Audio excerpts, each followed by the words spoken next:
Here we are, back for another episode of The Rundown. Welcome, everyone. I'm Sunny. I am a messenger with United Network News, and we are the news division of United Network. We're also part of CARE, the Center for Amity and Restoration of Earth.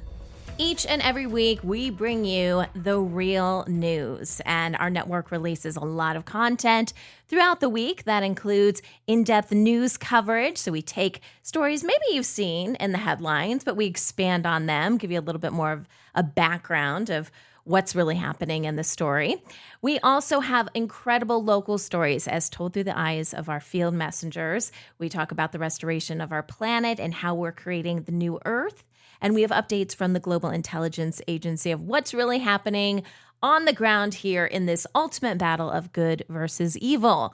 If you want more information about who we are, what we do, you can visit our website at unitednetwork.earth. What you're listening to here, this is a Week in Review podcast. So I take the stories that we've covered over the last week, and I basically give you a rundown or synopsis of what was discussed. This is a great way to catch up on any stories you may have missed, or if you want to share UNN with other people. When we first release our content, it is behind a paywall because that's how we get the funds to do what we do. It's through you, our members. And we don't rely on advertising. We don't do that. And so that's a big portion of it. After our content has been out for about a week, then we release it on YouTube and Rumble. So if you want to wait about a week to get the content, you can certainly do that, or you can become a member and get it right away. But the nice thing about this podcast is the moment it comes out, you get access to it. Of course, it's for free, and you can catch up on all things UNN that way as well. With anything we put out there, I encourage you guys to think critically about all the information, to ask your own questions, and to do some research. A lot, not everything, especially the stuff we talk about in the Global Intelligence Agency reports, but a lot of stuff is already out there. You just have to dig a little bit, and you kind of have to know what you're looking for. So I view this as kind of like a starting point, right? And it's great to ask questions. In fact, if you go on our app, we have United Chat, which is our community, and they ask questions all the time. And sometimes we're able to hop on there and answer some questions. Sometimes it's other people who have been around a while and, very familiar with UNN and some of the conversations we've had in the past. But it's a great community to check out. And then when you've figured some stuff out, share it with other people. Not everyone is going to be receptive, but I guarantee more and more people are going to be listening moving forward because things are rapidly changing on our planet. So let's get to it, shall we? Here are the rundown of stories you may have missed this week on UNN.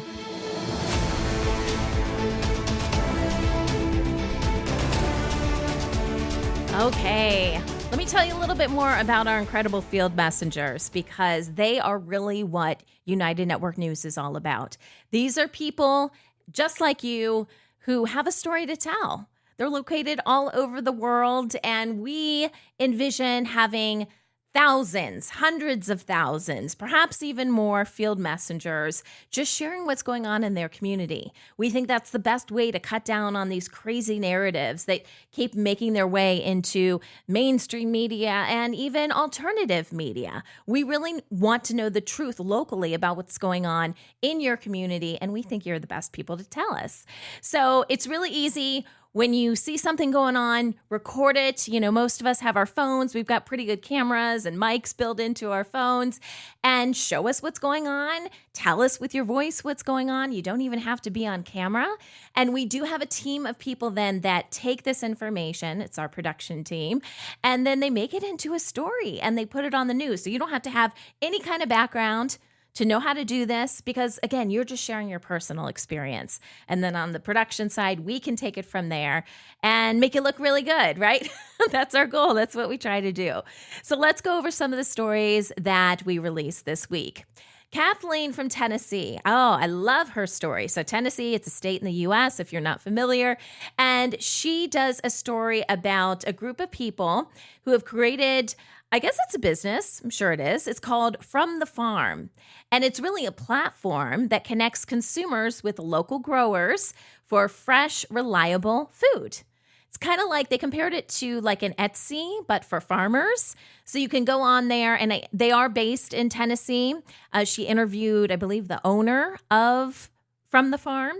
And I'm not sure if they're newer. I actually went on the website after watching this story, and it was really cool. They had a couple of different ranchers in my area that were selling meat, some other different products. But the beautiful thing is it doesn't have to be local. You're really just tapping into people that are selling this. Right now, I believe it's primarily in the US, but their goal is to make it worldwide.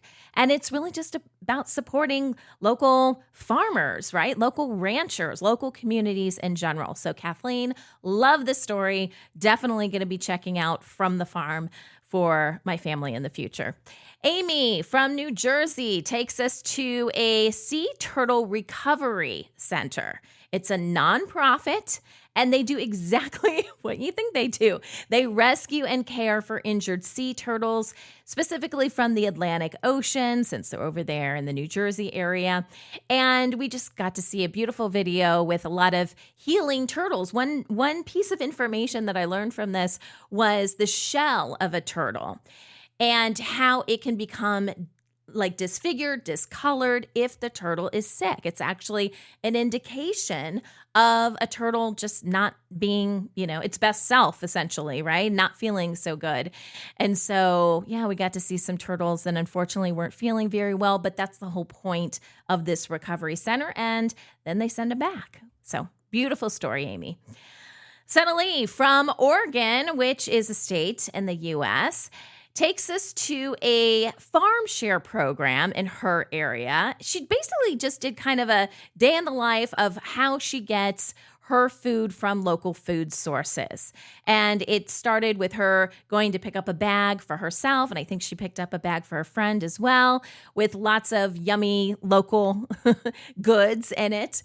And she just shares about how she does this. She gets it from different sources. She may go to a couple different places, but, she's able to get raw milk and fresh eggs. And, it's really about the community just coming together and helping each other. And like I said, she picked up something for a friend, so her friend didn't have to go and get, the fresh produce that day or whatever it was. So if you want to learn more about this whole idea of sharing with your community, she said you can look this up, community-supported agriculture.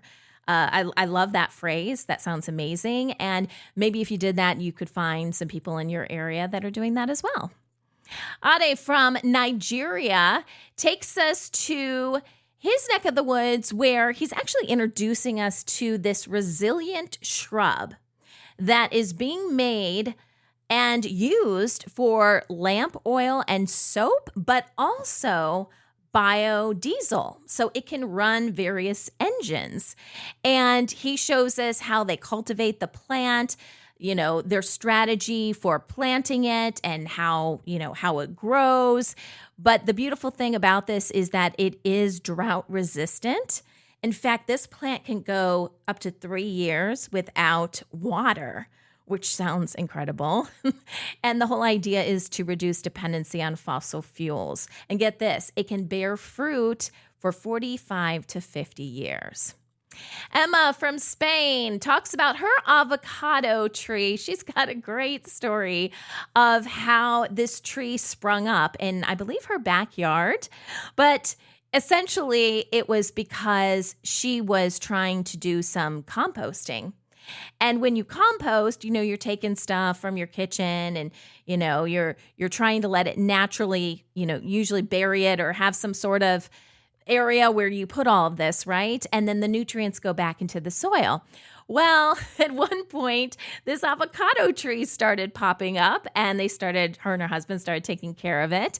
And now it's this beautiful tree. But she talks a lot about the cross-pollination that happens, because she actually has multiple different types of avocados, and it looked like it was all kind of growing on the same tree, unless there were multiple trees kind of entwined together.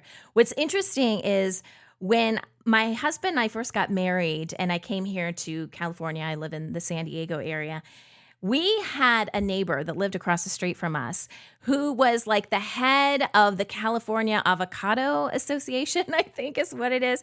And avocados are huge here. And I was never really a big fan of avocado until I lived across the street from this very well-known person at the time that was head of this association.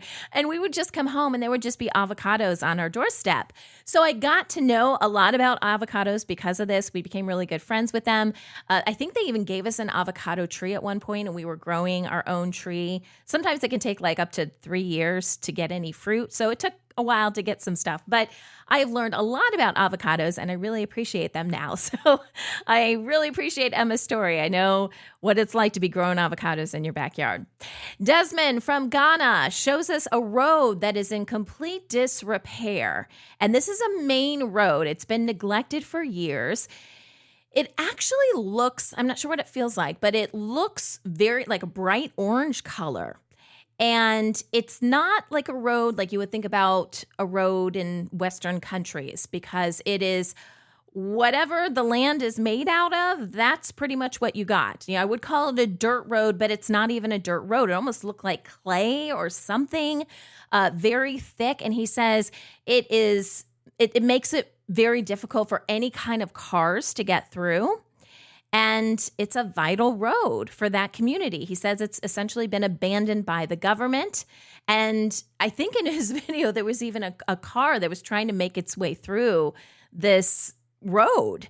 And it was just pretty much impossible to do. So he's reaching out saying, hey, we need some help here.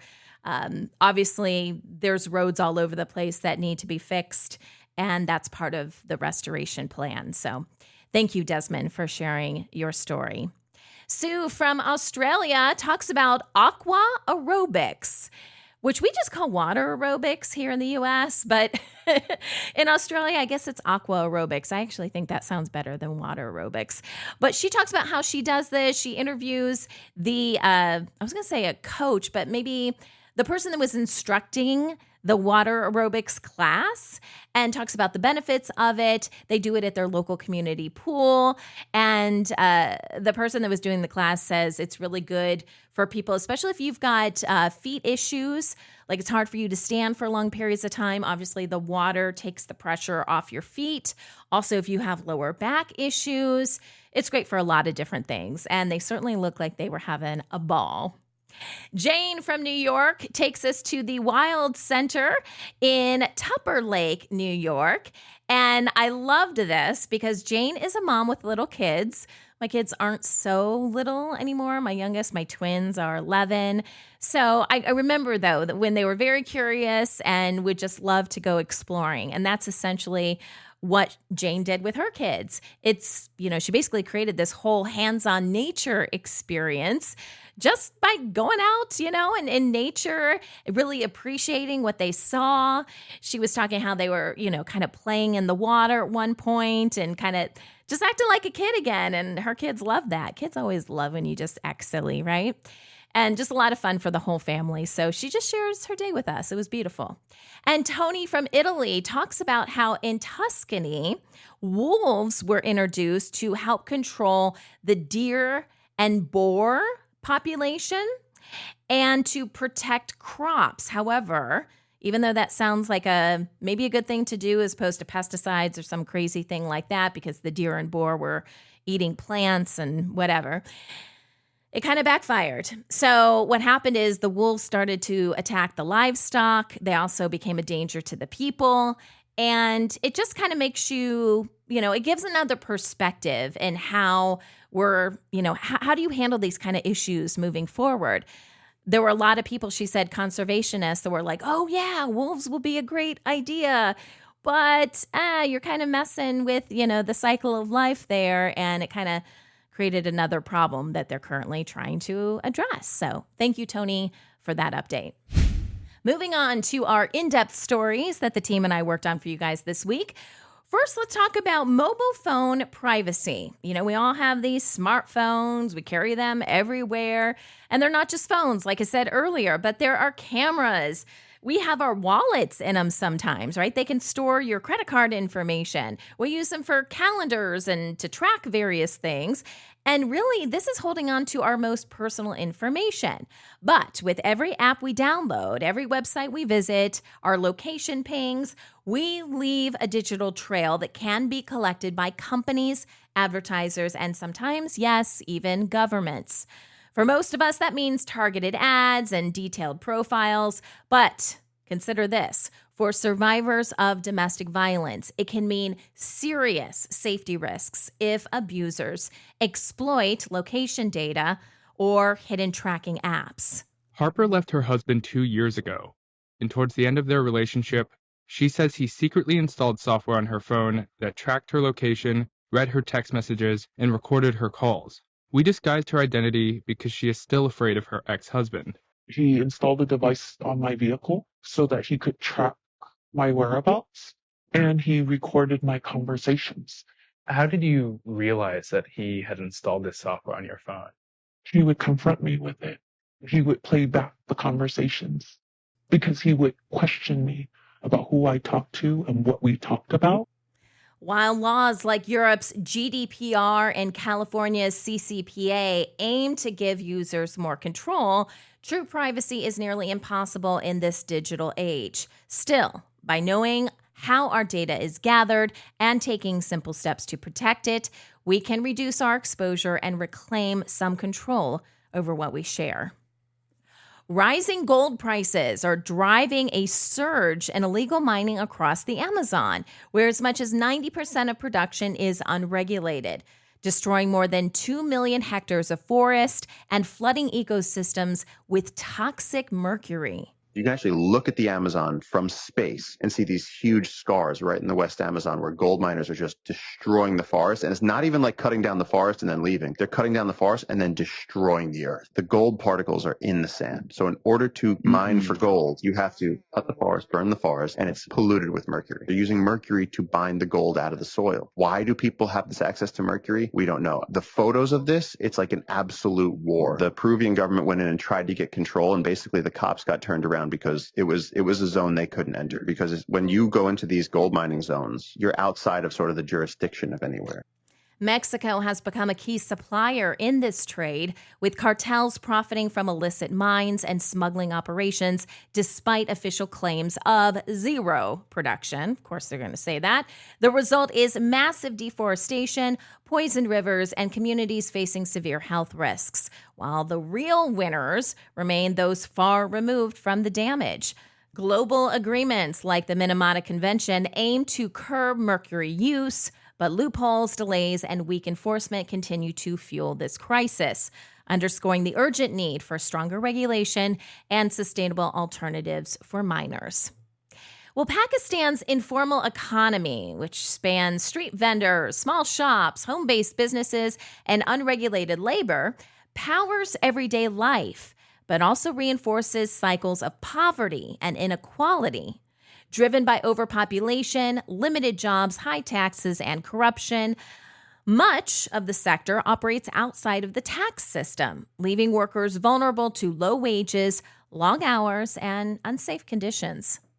More than 230 million people call Pakistan home, making it the world's fifth largest nation by population.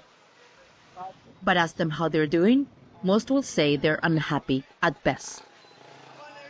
Wage growth has not kept up to inflation, and everyone has become a bit more poorer now. It's become difficult to make ends meet. Street vendors who keep cities buzzing with affordable goods are especially at risk of harassment, eviction, and violence due to weak legal protections. While this shadow economy sustains millions of people, experts warn that without reforms to simplify taxes, curb corruption, and extend protections, it will continue trapping communities in poverty rather than lifting them out. Despite China's rapid development, homelessness is on the rise, with millions lacking stable housing as rural migrants and low-income workers flock to cities where soaring rents and job insecurity push many into overcrowded conditions or onto the streets.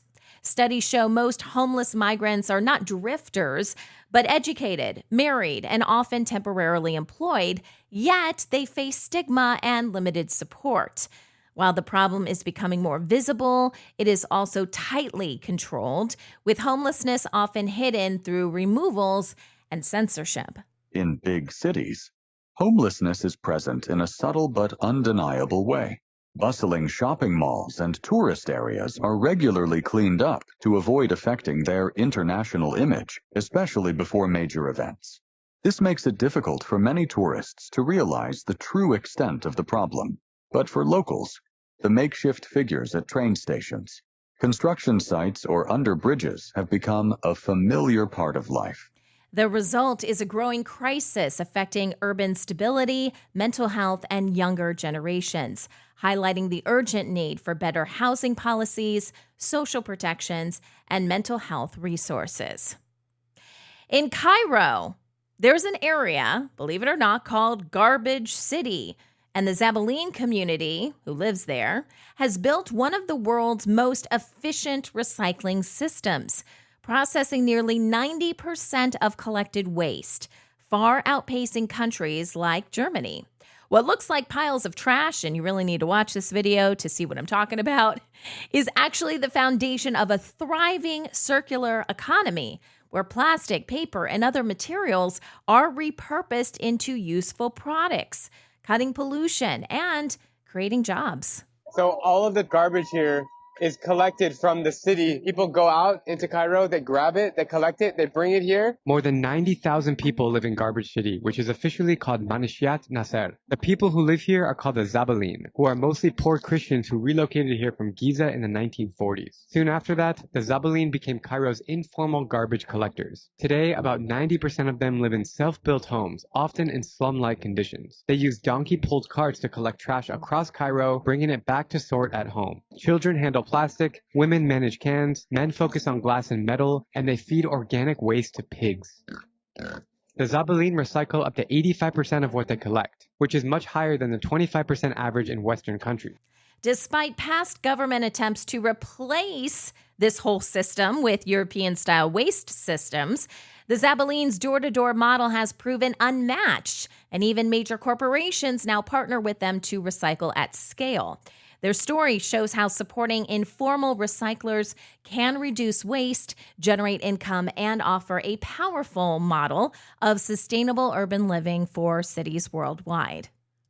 Australia's young workers are facing widespread exploitation, with industries like hospitality, retail, and agriculture under fire for underpaying wages, denying breaks, and skirting retirement contributions.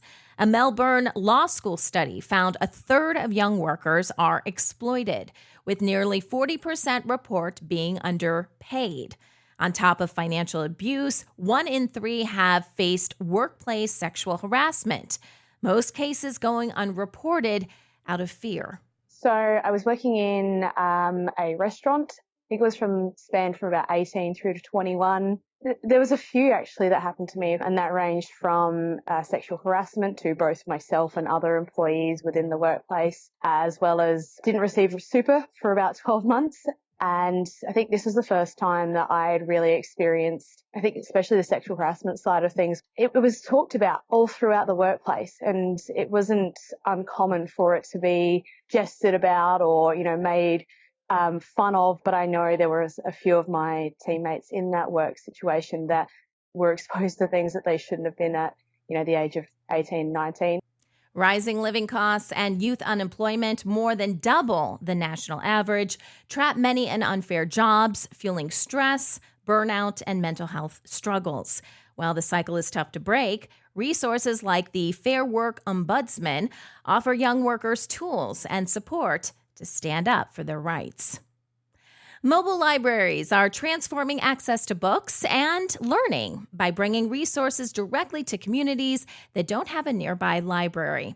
From their early days delivering books to soldiers during wartime to today's creative versions on boats, bikes, buses, and even elephants, these rolling collections make reading fun, convenient, and personal.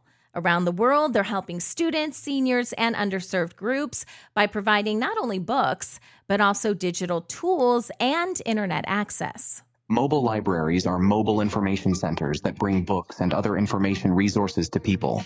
They are designed to facilitate access to information, especially in rural areas. Today, modern mobile libraries don't just carry books. They have become mobile community centers with internet, digital resources, workshops, and community programs. While funding, fuel, and road conditions can pose challenges, the impact is undeniable.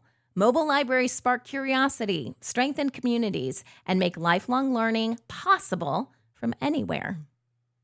Germany's shadow economy is booming, with unregistered work estimated at 482 billion euros in 2024 and expected to rise to 511 billion euros in 2025, more than the entire government budget. High taxes, underwhelming public services, stagnant wages, and reduced work hours are driving many to take side jobs that are under the table, quote unquote. Programs like Bürgergeld, while supporting low-income workers, may unintentionally reduce incentives to participate in formal employment. While the shadow economy helps people survive financially, it also leaves workers without benefits and costs the government billions in lost revenue. Not that we're shedding a tear over that. This underground sector reflects frustration and mistrust in the system and mirrors a global trend of growing informal economies. I bet you didn't know that in some countries, the shadow economy makes up more than half of their entire GDP. Starting at number 5, Burundi's shadow economy accounts for 49.2% of its GDP, around 2.1 billion hidden from official records. In fourth place, Ethiopia's underground economy is massive, totaling 80.2 billion, which is over half of its 160 billion GDP. This shows just how much economic activity happens beyond government oversight. Next up is Nepal, where 51% of the economy takes place outside formal channels. This shadow sector supports many livelihoods across the country. Coming in second is Niger, with 56.3% of its GDP, about 10 billion, operating unofficially. And at number 1, Sierra Leone tops the list with an astonishing 64.5% of its economy, 4.1 billion running in the shadows. Let's talk a little bit about farm stands. You see them on the sides of the roads, perhaps. Well, they offer a direct connection between farmers and their communities. They provide fresh local produce and homemade goods while supporting small-scale agriculture.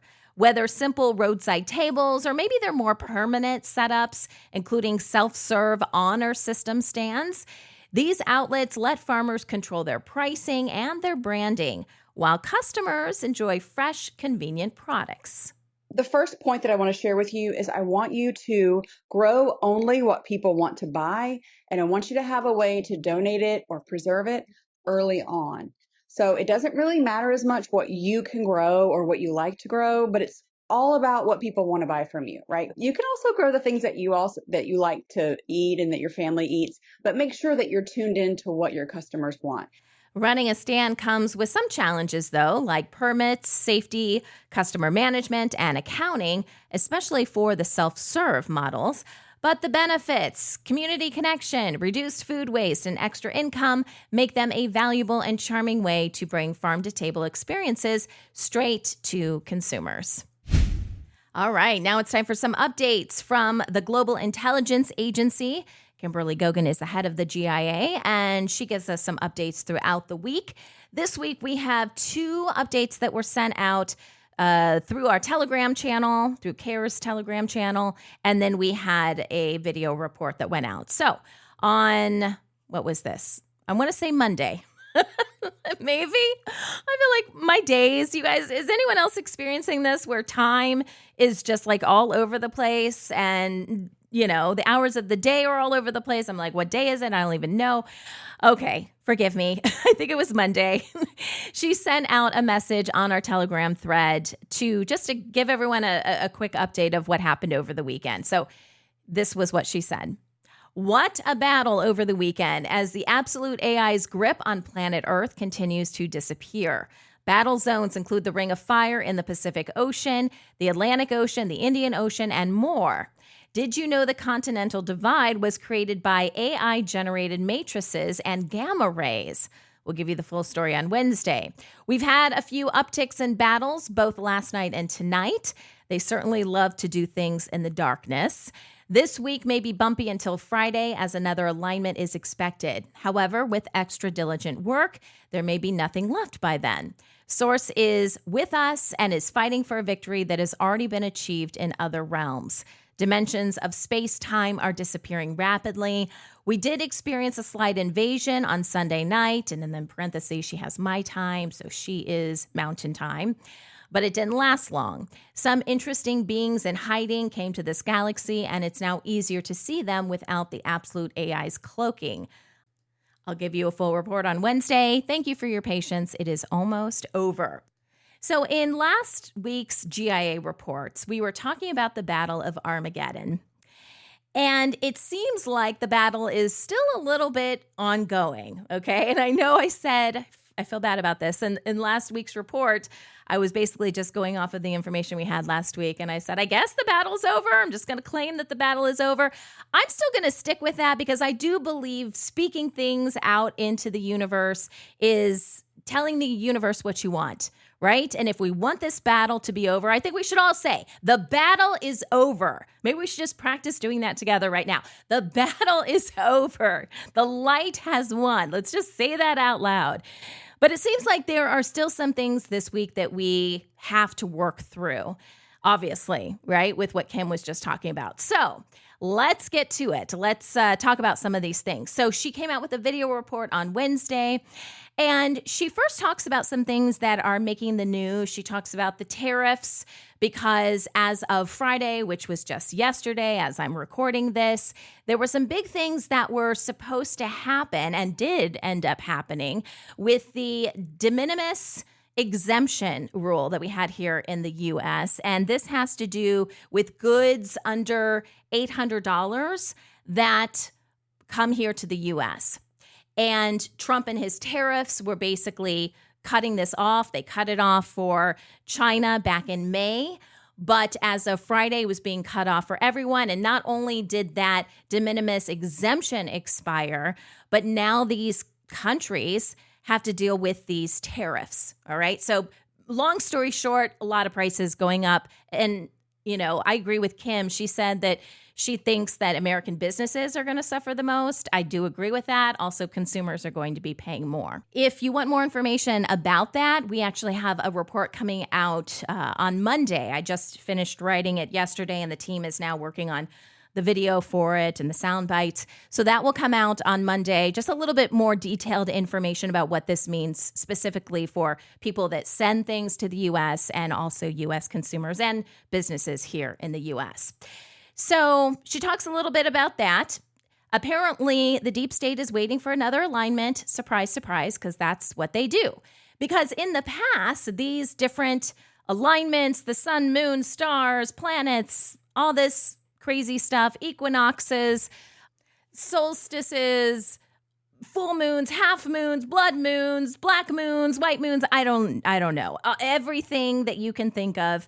In the past, this allowed other beings, other energies that are not helpful for humanity. I guess it depends on what side you're serving, but as far as the light side, these would be dark energies, and it allowed these energies to come in.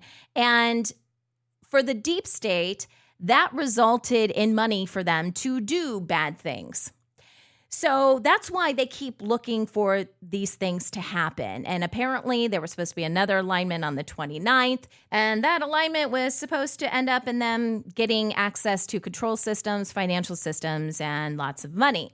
So a lot of what Kim was working on had to do with preventing that, making sure that didn't happen. And of course, there was supposed to be another payday. They're making excuses to everyone as to why no one's getting paid. Apparently their systems have to recalibrate. Their quantum, all-powerful systems have to recalibrate. Not really sure how that works, but that's the excuse that they're giving people. And according to Kim, people are just not buying this anymore. Their downlines not buying it anymore. The Q crew, right? Oh, the Q crew, who is supposed to be supporting Trump, isn't buying it anymore. If you occasionally look at some of their posts, you'll see that they're kind of taking aim at Trump now. Also, the Soros family has gone into protection mode. So as of last Monday, they have not been funding their crazy, nefarious stuff, which is usually people rising up and causing all sorts of havoc. So they are tightening down the hatches, so to speak. They're keeping their money. They're not spending it on these things because nothing's happening. Also, according to Kim, ghosts, which are not like the scary ones, whatever, that come out at Halloween, but they're also known as the operatives on the ground. Apparently, they have a laundry list of people that if they didn't get paid by Friday, which was yesterday, that they were going to start going after. Now, I don't know who's on that said list. Maybe Kim will reveal that this coming week. But they're saying that you're going to start to see a lot of stuff in the media because no holds barred anymore.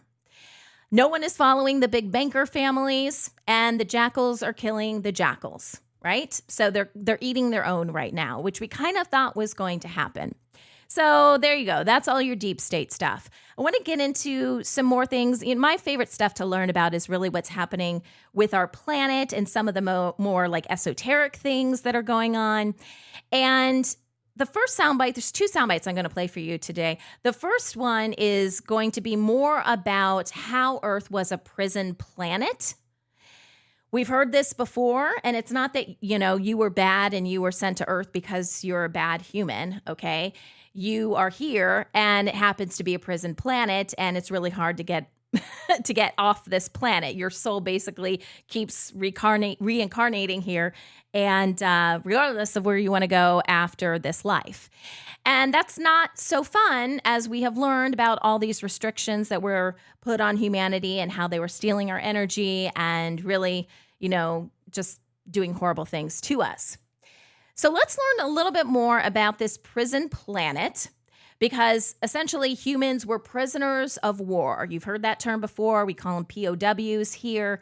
And this has to do with The Hague and the Netherlands. So let me just play this soundbite from Kim explaining why that area of The Hague was important. It's not really what they say it's for, which is an international court system. I mean, they may do some of that, but really it's about what is under, because we know they love to go under the ground for all their crazy, nefarious stuff. It's really about what is under The Hague in the Netherlands. So here's Kim. We know that this has been called in the past a prison planet. Now, all of us might think it's a prison planet, like once you get stuck here, you're forced to reincarnate here and that type of thing. But you're not, you didn't get here and you weren't put in a prison because you did evil things. A lot of people and folks have souls from many different places on the light side of the omniverse, and they still maintain those connections. And they were sent here for this time of transition to aid in the transition. We call these people, light workers, or, and they go by various names. But a lot of people have been forced to reincarnate here many, many times. Sometimes for some people, it's their first time. For some other people, it's, they've done this over and over and over again until the job is complete. And, I've done that myself. This is my, I've done this quite a few times here and other places as well. But this time we're getting it right. Things are going very, very well on our end. But as a prison planet, Earth, and as it relates to humanity, Earth, you could say was a prison planet, sort of. It was more of a major nexus control point, but you, as a human being, would have been considered a prisoner of war, meaning you have been taken as an asset, as part of this war, to be used at the disposal of your captor. They have done many, many, many things to this planet and to you to ensure that you remain a good little prisoner. And an interesting occurrence happened over the weekend, and I've been to The Hague many times. I've also physically been to The Hague, and I knew it was a dark place. I knew it felt wrong. It was just odd. I've talked to people that call themselves the International Court of Justice, that believe that they work for the fallen ones, or I think it's called the Nephilims, or, I always get that word wrong, so forgive me there. And they are here to serve justice. And by serving justice, they don't really necessarily mean, people that are wronged, or even the elite that are wronged, that they are here to serve that kind of justice. No. They're here to serve on behalf of the fallen ones we know as those that have taken a dark road against God or Source. And therefore, they are here to ensure the prisoners do what they do. They do have a strong affiliation with the Hague. And if you don't know what the Hague is the International Court of Justice. It is based in the Netherlands. It is where allegedly countries and people can go for international disputes. That's not really what it's for.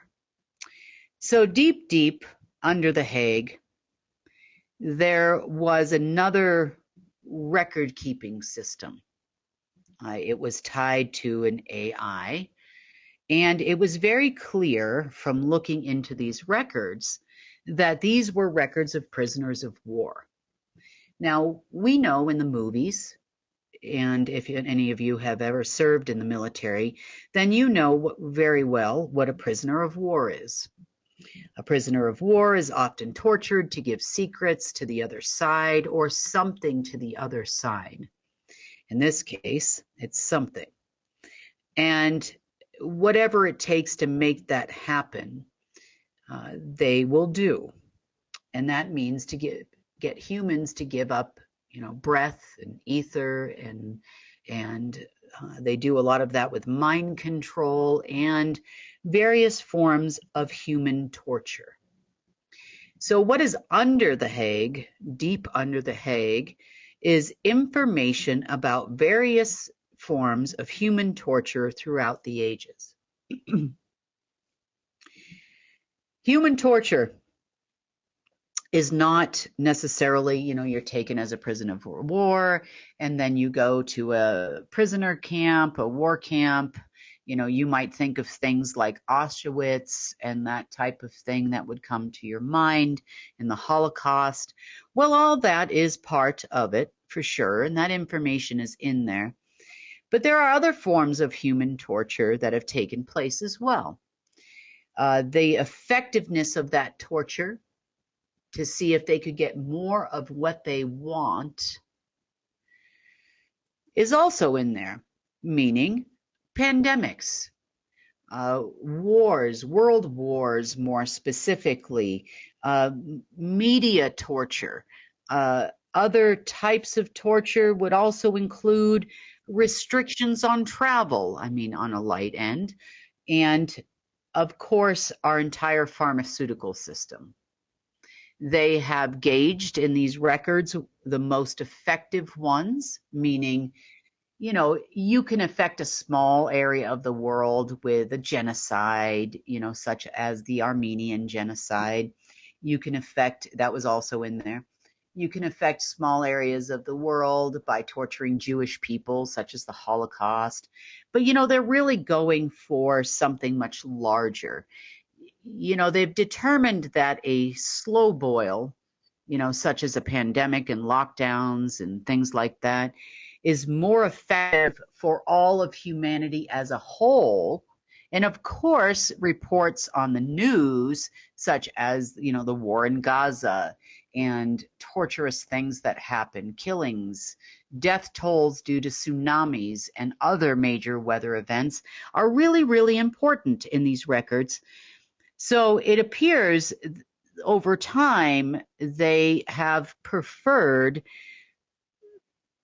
other means of human torture because it is more effective for them to torture the human race as a whole or multiple countries' citizens at the same time than it is to create a small torture event with mass killings, such as a genocide of a small portion of the population.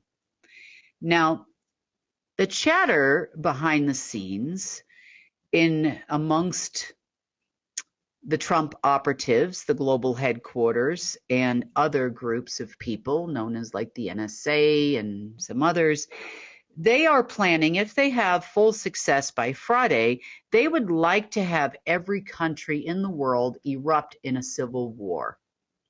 And I don't just mean protests and that type of thing. They want every human on this planet actively engaged in civil war, looting. They would like mass starvation worldwide. And this is what they are actually planning on. And you know, when I say planning, I use that term loosely when it comes to Trump operatives, simply because they do first and think later. They don't understand how to go through an entire operation all by themselves, and they predominantly have relied on AI systems to give them such information, and obviously that information is not accurate at this point because every single operation they've tried to run has failed. Their attempt to take over the financial system has failed. Their attempt to take over countries has failed.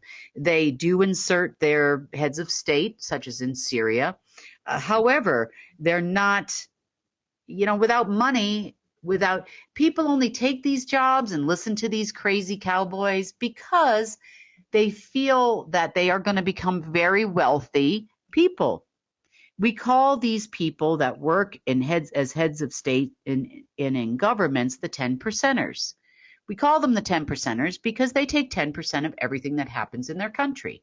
They become power brokers. They become wealthy. Historically, this has happened over and over and over again with religious leaders such as Khomeini and the Pope. That's not happening lately. And they're trying to keep these people on the hook in any way they can, in a lot of cases using their bagmen to give them, little crumbs of bread and crusts of bread until the next alignment. It's not holding up anymore. And this is exactly how you win a war. And I'm going to leave it at that at this moment, as far as our plans are concerned. Now, these records underneath the Hague are also tied to other AI systems. This is your prisoner of war records, human torture records. There are very specific AIs that were designed, and we're going to talk about that in a minute here, in order to torture all the prisoners. That would be all of us.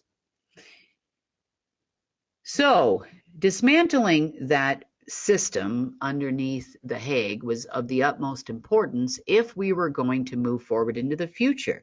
It'll also make our enemies that have knowledge and access to those records and the database that was underneath there less effective, such as Trump operatives, other countries' operatives, Russian operatives, GCHQ operatives, the Mossad, anyone that would have been fed orders on how to torture all of us worldwide simultaneously have been destroyed. So good luck in your planning. I don't know if they've ever been down there recently. I think the last time anybody was down there was in 2017. I don't know if they lost access to that room. It's quite possible. Either way, the information that they have from the human torture archives of planet Earth is gone. Back in school, when I guess it was maybe middle school, you learn about the continents, right? You learn about Pangea and how there was this great continental divide and it broke up the continents. And sometimes I think back on that, I'm thinking about the world and, all these things that we're learning now that we really didn't know. Gosh, what was under the seas? What was underground? What were these people, these evil systems doing this whole time? And I often wonder why that really needed to happen. Because when continents break up, it's usually, at least it's an opportunity for people to not see each other, not really understand each other. I feel like it causes more problems sometimes because we kind of become isolated. So I always wonder, well, why did that happen? You hear growing up, as I've told you guys in the past, I grew up in the Christian church, and you hear about the Tower of Babel. And I never really understood the point, because they play it off like God caused that to happen and sent everyone in different directions. They couldn't communicate with one another. And I always thought how ineffective that was, and how maybe rude that was, and later learned that that wasn't necessarily the God. Again, not the God I pray to, not the God that I commune with and that I talk to on a regular basis, right? It's their God, their whoever those beings were that were trying to control humanity at the time. But I always wondered why this kind of stuff happened. And the next soundbite really helps answer that question. We're going to talk a little bit about why the continental drift, the Great Divide, happened, because they, meaning the deep state, was expecting more of this to happen. They were expecting the continents to break up again, I believe, during this last week. And so Kim had a lot of work to do to make sure that didn't happen. And this has to do with the overlays, the negative overlays being placed on Earth, which would basically transmute anything positive we were getting from God, source, the creator of the universe. And the deep state was all excited about this, because if the continents divide even more, they can have more jurisdiction, and you'll be the king of this, and you'll be the emperor of this. And, you know, they love control. So I want to talk a little bit more about that. I'm going to play a soundbite from Kim. She also talks about the Ring of Fire. Now, the Ring of Fire is a group, it's an area in the Pacific Ocean. And I learned about this. I did a quick search. 75% of active volcanoes are located in the Ring of Fire. And according to Kim, there's some really interesting, what she calls space junk, located underneath. Now, this next soundbite I'm going to play, it's a long one, guys. I think it's over 20 minutes. But she talks about this. She talks about some other things, but it was all kind of in one, big conversation. So I wanted to include all of it for you. So here's more about what's happening here on planet Earth, what the dark is trying to do, and how these dark overlays are going away and the problems it's causing for them. As we followed the trail of the destruction that was created by the celestial being that we discussed on our last report called Wisdom, a lot of things had come to light. There was a huge eruption that happened on Saturday. Energies were terrible. People were feeling awful. Their head was spinning. Reports of waking up in a cold sweat, depending on where you were in the world, and rightfully so. There was a huge operation going on, both on our side and on their side. So the breakdown of planet Earth being utilized as a tool for the dark side of the omniverse has been ongoing. Occasionally, we have had some really big wins with the absolute, meaning the dissolution of the absolute, its overlays on creation, and its overlays and programming for the destruction of creation itself and the taking over for source and all the other things that wisdom created it and programmed it to do, have been dissipating. So on Saturday, due to a lot of work on our part for several days, those overlays started having holes.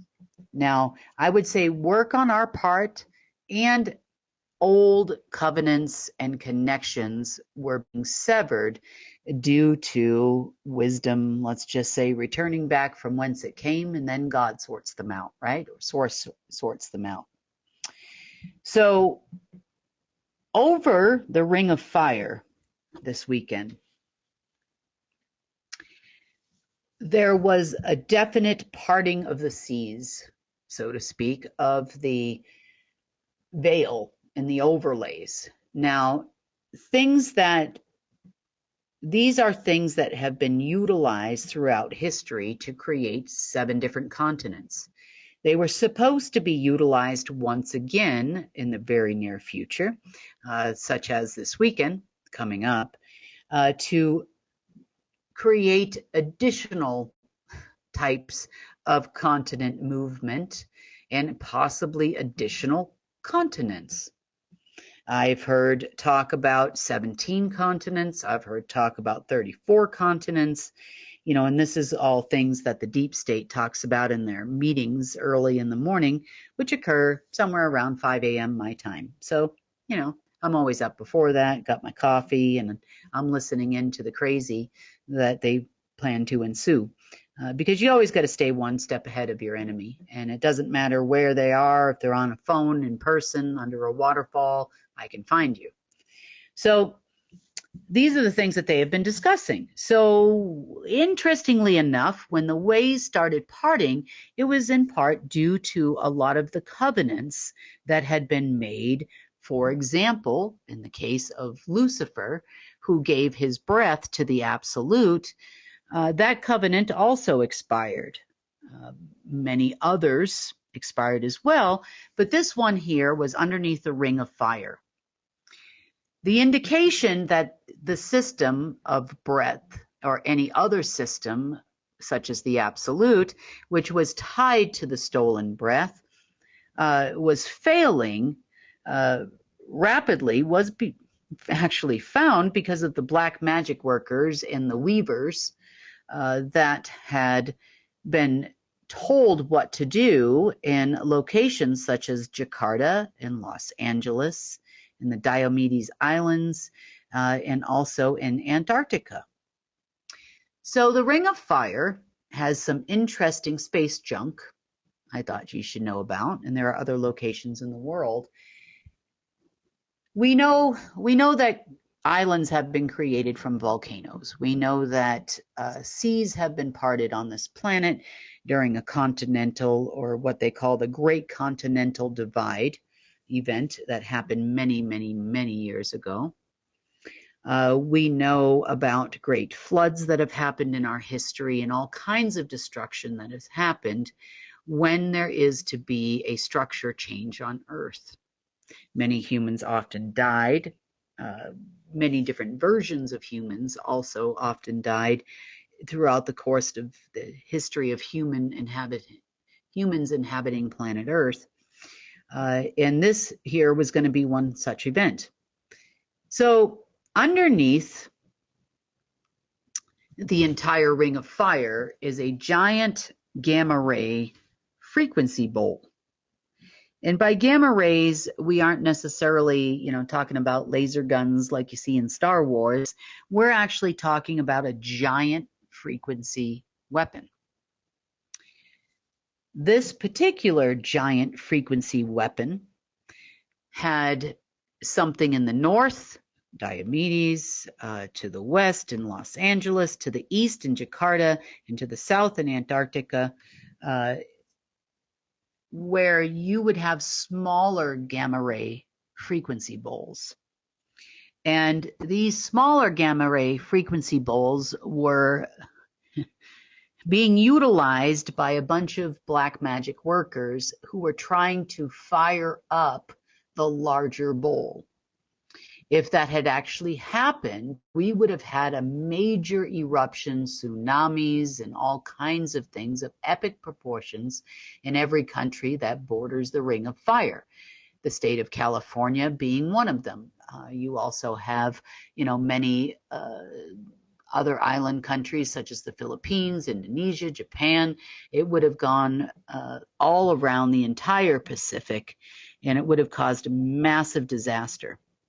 Now, in the center of this bowl, for lack of a better term, you could think of this as like a Tibetan bowl that people often use in therapy sessions and massage, and but a much larger version, and also one that is only tuned for gamma sine waves that could actually affect your person. And of course, it is so strong, it can actually move the tectonic plates of the planet.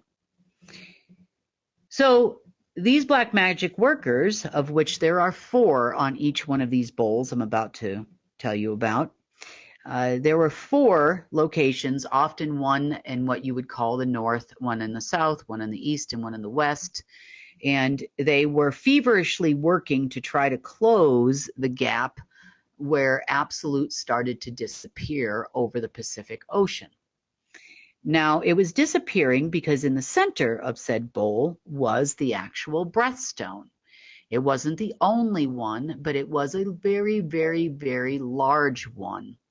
And when the covenant to utilize the breath of Lucifer expired, as did the strength of the breathstone, therefore the opening in the absolute's overlay on reality started to dissipate rapidly.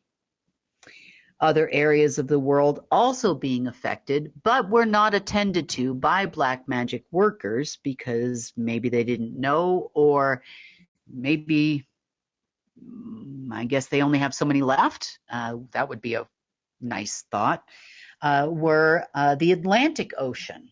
Underneath the Atlantic Ocean, you have a similar type bowl, but in this particular case, you have the actual time stone. So I guess you would say that this would be the opposite of love. Love, L-O-V-E, and if you look up what each individual letter stands for in quantum physics, you'll get a general idea of the equation of love.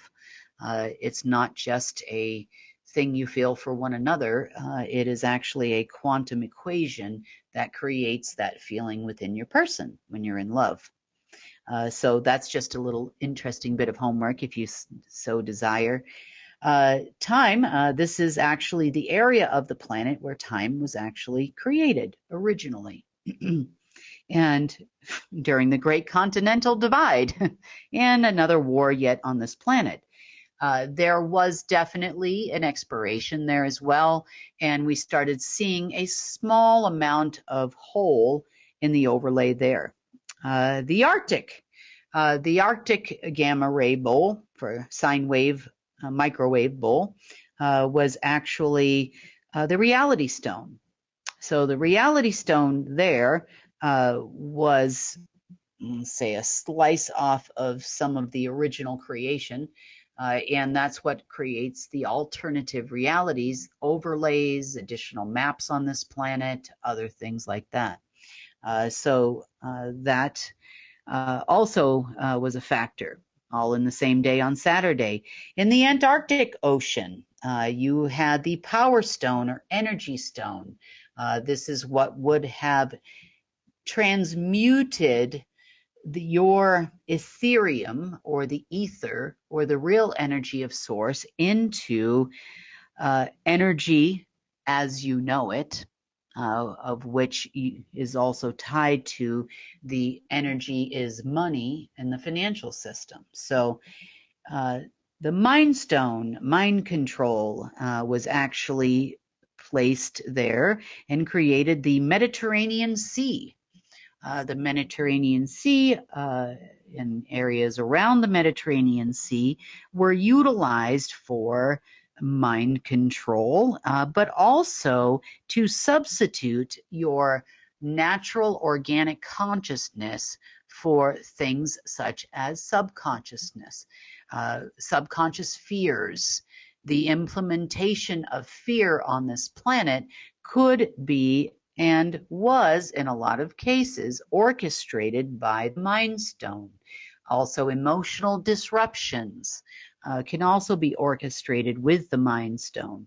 So in cooperation with your perception through your eyes and what you hear through your ears, meaning media reports, death, destruction, things that create fear, your perception then creates the reality, believe it or not.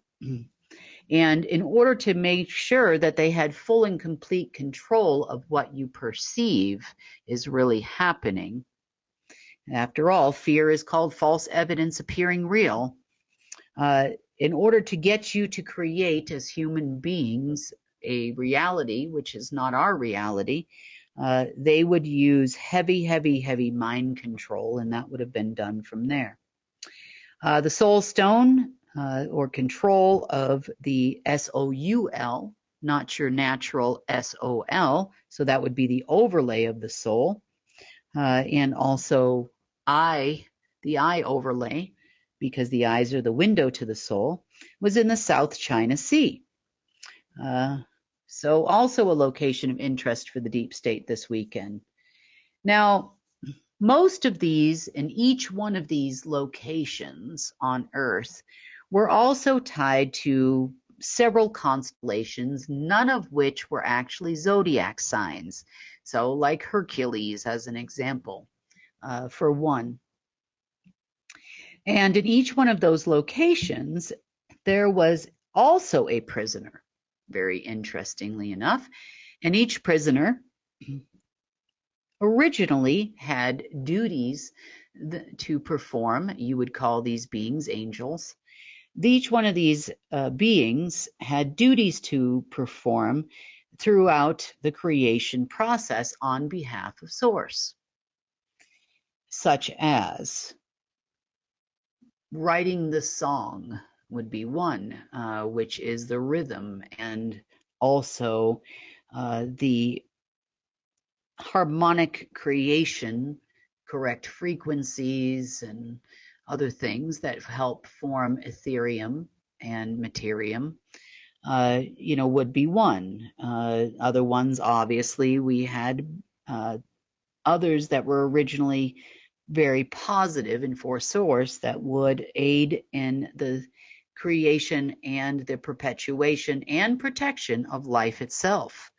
Also, others were involved with the soul and soul protection and soul, such as progenitors that would actually create souls and make sure that there were enough souls for every species in the omniverse at one point in time.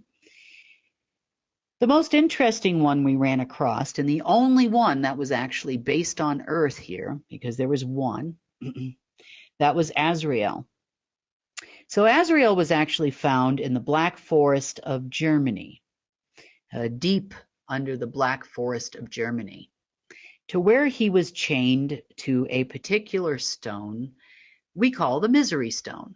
And I'll get into that in a minute.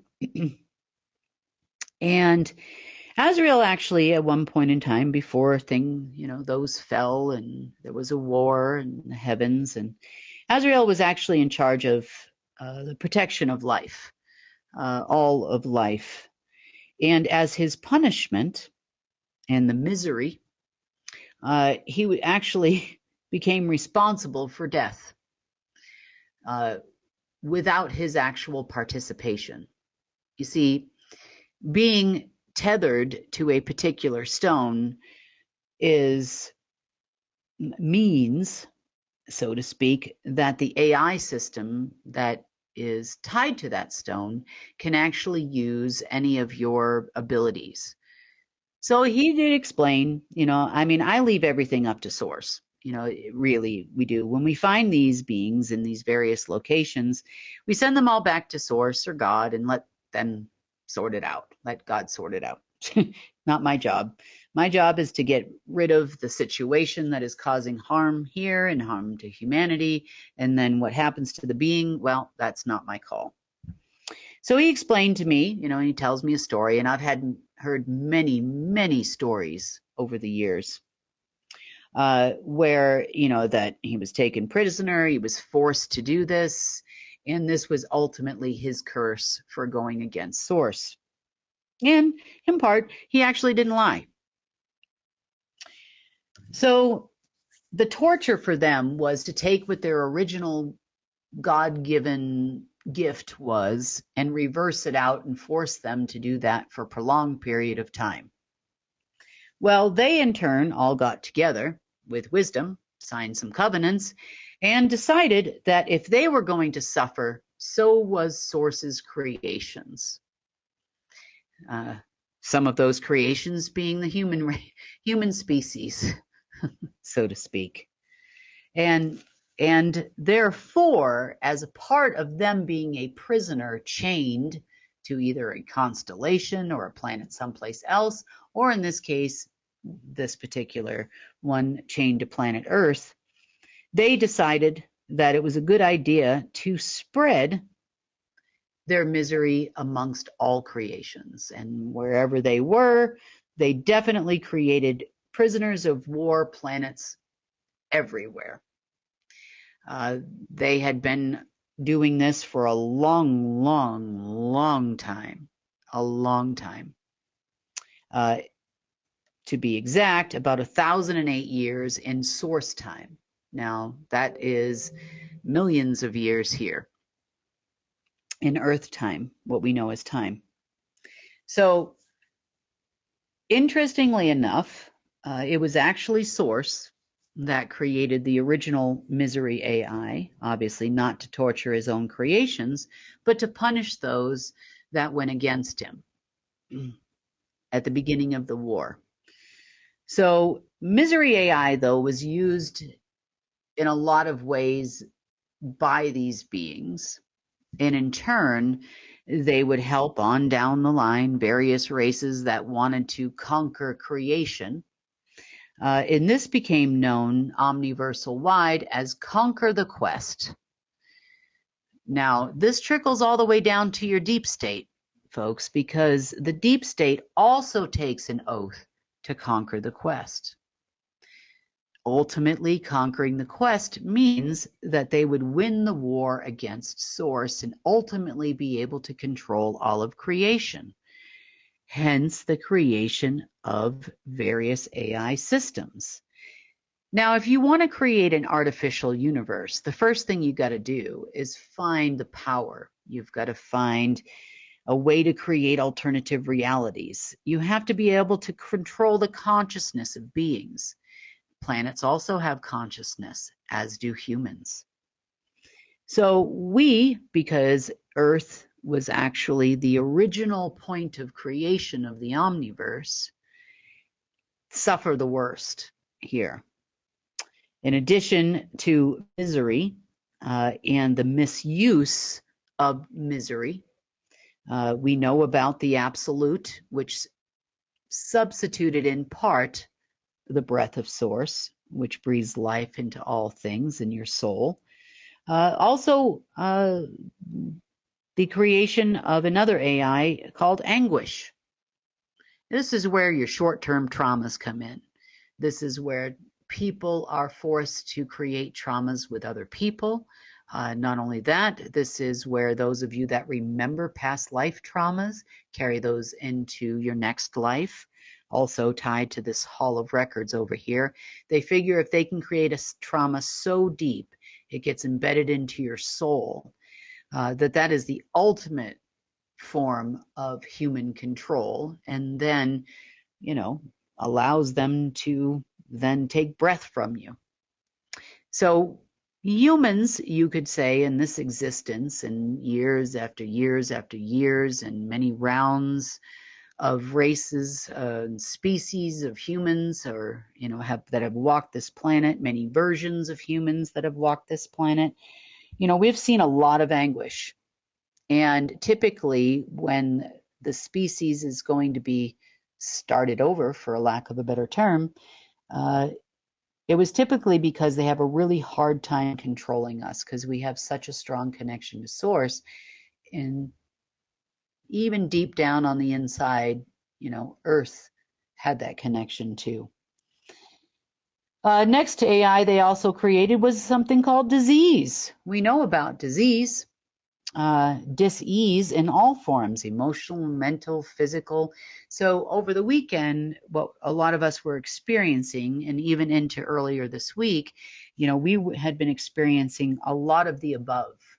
There were a lot of reports about people having stomach flus and strange onsets of things, varying points of drained energy and emotional turmoil, sad for no reason when you're not sad, on edge, uncomfortable. I've heard it all over the last several days by those of you that are familiar or very sensitive to these processes. So, there was also another AI called Signal, which basically used these bowls and other space junk and definitely the moon to block source signal by creating varying decibels that disrupt the natural harmonic rhythm of creation on this planet. Also shortens lifespans and that type of thing as well.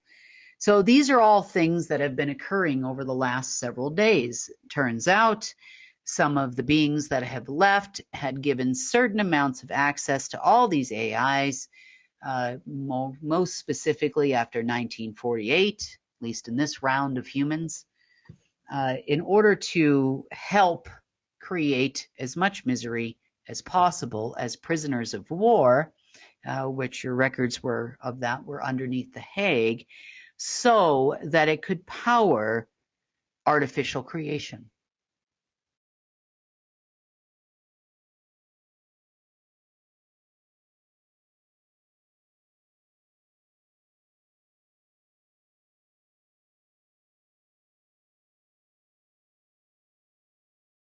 And of course, this is all about just the takedown and takeover of God's source, the creator, the dark trying to take over the light.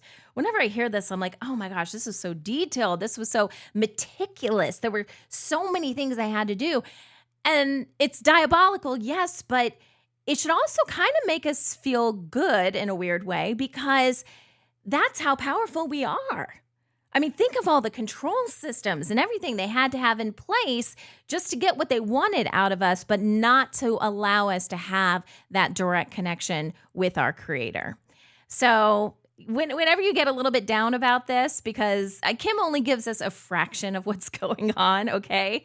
Because her notes, her more detailed notes are very detailed and, read like some quantum manual, okay? But there's a lot of stuff happening. There's a lot of stuff going on. And we are still here, guys. We are still here. And not only that, not only are we just here, but we are thriving. And it may not feel 100% like that now, but things are getting very, very interesting. And Kim was talking about another thing from that report. I'm not going to play a soundbite, but she was talking about how on Friday, which was yesterday, my time, so that would have been August 29th, that she, the light side in general, was planning something very positive for yesterday, just as the deep state was hoping for something really negative, right? And some negative things were supposed to happen. So I'm real excited to hear more about what that was and what happened. So Friday, she was not able to do a video report. She did put out, I think there was a message that went out and said, hey, she's going to try to get something out on Saturday, which is today. Unfortunately, she says she's in the middle of a bunch of stuff right now, but she did push out a quick text notification on our Telegram channel, and this is what it said. I just want to give you all a quick update as we are still working here. It's been a difficult few days with the deep state as they try to renew a covenant with a being that doesn't exist. Frequencies and energies have been off for everyone, including myself. We are in the eye of the storm, so to speak, and things should start to lighten up by morning my time. Again, she is on mountain time right now. She says, stay strong, and I will give you a full update as this completes. It's almost smooth sailing as remaining curses and power structures fall. Not too much longer. We are talking days now. Isn't that exciting? Okay, so maybe clear your schedule this week when these updates come out this week for the GIA. If you're not already following CARE and our Telegram channel over there, if you go to our website, I believe all that is there. Make sure you're just staying up to date with everything. I've had a really good feeling for the last couple of weeks. I agree. This is coming to an end, and it's an exciting time to be alive. And that wraps up the rundown for today. Thank you guys so much for hanging out with me. Subscribe, go to our website, unitednetwork.earth, learn more about us, click the membership option that suits you, and that will give you on-demand access to all of our content, all of our news updates, New Earth interviews, all things restoration, because things are getting good now. It's getting good, guys. And the complete updates from Kim from the GIA.